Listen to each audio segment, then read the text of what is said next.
Hey everyone, welcome to the road to Avengers Doomsday. I'm Jonathan, and every single month I'm going back through the MCU, revisiting each movie and showing you how to make custom LEGO minifigures from every single Marvel film leading up to the culmination in Avengers Doomsday. We've made it a long way so far, so be sure to hit like and subscribe, and let's get into today's movie starting now. The road to Doomsday continues, and it's led us right here to Thor: Love and Thunder. Now, this movie has not aged all that well in my opinion. You know, I think I liked it a lot better when it came out than a couple years later.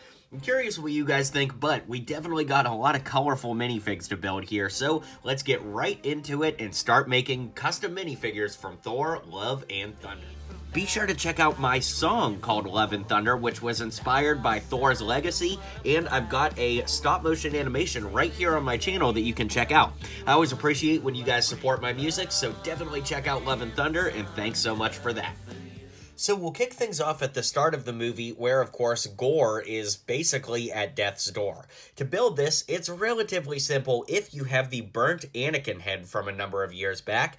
Then, of course, I just used Dobby's torso from Harry Potter with some tall tan legs.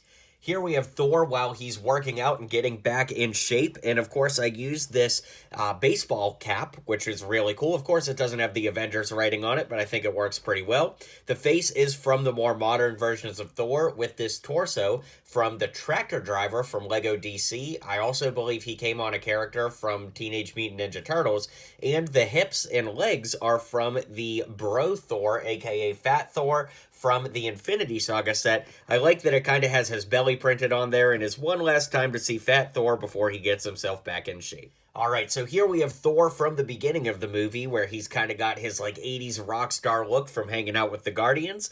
Now, the first thing to talk about, of course, is the Stormbreaker build here. Now, longtime viewers of the channel will know that this is a Stormbreaker build I've been using for years, where we use a short brown pole with the T-telescope piece.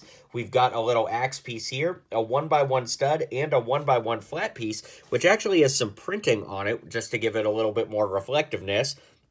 Then to build Thor, I used the dual molded legs from the LEGO Fun at the Beach set that give you yellow boots and blue pants.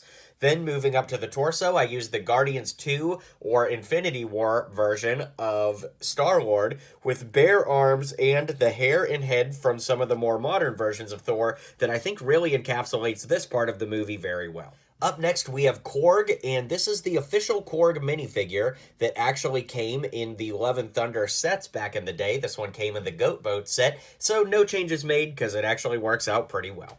Alright, so as we venture into New Asgard, we've got King Valkyrie and Meek. Now, Meek uses a pretty old torso. It actually came on Harry Osborn from Spider-Man 2, but there are certainly other options for gray suits for Meek, so let me know what you would use. But of course, I used the gray hands and legs, and then the head from Meek from the official sets. Then for King Valkyrie, I used the head and hair combo from the official Valkyrie minifigure, but swapping out the hands onto the torso from Bruce Wayne from LEGO Batman with black legs to finish the look. Alright, this is Thor in his classic blue suit, kind of the main suit from the movie, and the minifig we got from LEGO was actually pretty amazing with the leg printing, hip printing, toe printing, and torso print that was super detailed, so I absolutely love this. And then, of course, I used the handcuff method to go ahead and take the handcuffs off of, well, you actually cut the chain off of handcuffs, then you put the cuffs on a figure to kind of make their arms look a little more bulky, and then, of course, we've got the Stormbreaker build I talked about earlier, and that's all there is to it. Alright, now we've got Jane Foster Thor, and I did break the purist method here for her Mjolnir, because of course, you know, it's been reforged and reassembled, so I just took a blue Sharpie all around it years ago and kind of drew on it. As you can see, the Sharpie is kind of like disappearing on it, but it does look pretty cool.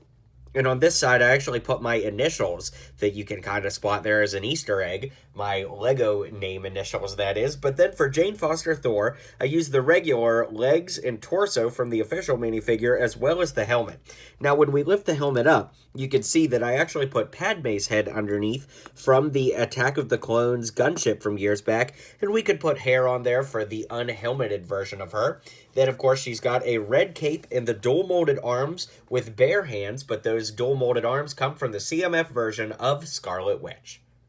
All right, here we have Gore, and this is the exact same minifigure as the one that comes in the sets, with the exception of the legs, which I've opted to swap out for the Princess Leia skirt piece, which I think works really well for Gore's look in the film.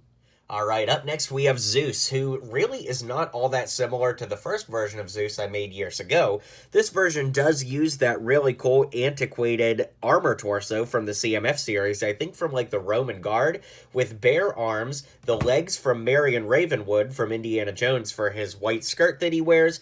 Then the head is actually from Jor-El from Man of Steel, because of course, played by the same actor, Russell Crowe. And of course, we've got that long brown hair here, which I think works pretty well for this version of the figure.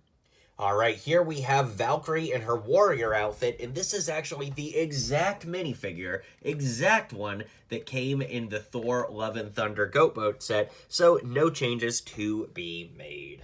Okay, here we have Love, aka the daughter of Gorr, and this was a little tricky to make because she's kind of got like a purple jacket on, but it's got those green hues to it. So what I ended up using here was this hood piece. I'm not exactly sure where it came from, but it brings in a lot of those like aqua colors with a purple torso, tan hands, short blue legs, the head from Lex from Jurassic Park, and some ponytail brown hair to finish out the look.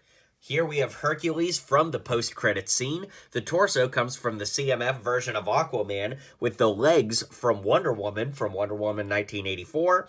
Then he's got this gold armor shoulder piece from Ninjago with tan arms and hands.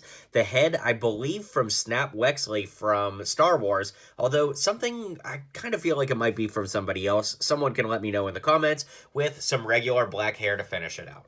And finally, we have Heimdall from the Asgard Afterlife scene. I guess it's technically not Asgard, but you guys know what I mean. It would be Valhalla, yes. Anyways, the torso is flipped around from Tony Stark with gray legs, and the hands, hair, and head from Mordo from the Doctor Strange Multiverse of Madness Sanctum Sanctorum. And with that being said, we'll round out the video and call it a day. Alright guys, let me know what you think of how these customs turned out. It was a lot of fun to revisit this movie and put these together, and of course it leads us right up to Black Panther Wakanda Forever next month, which will be another great movie to revisit and rebuild in LEGO format. So let me know your guys' thoughts, be sure to like and subscribe, and I'll see you guys on the next video.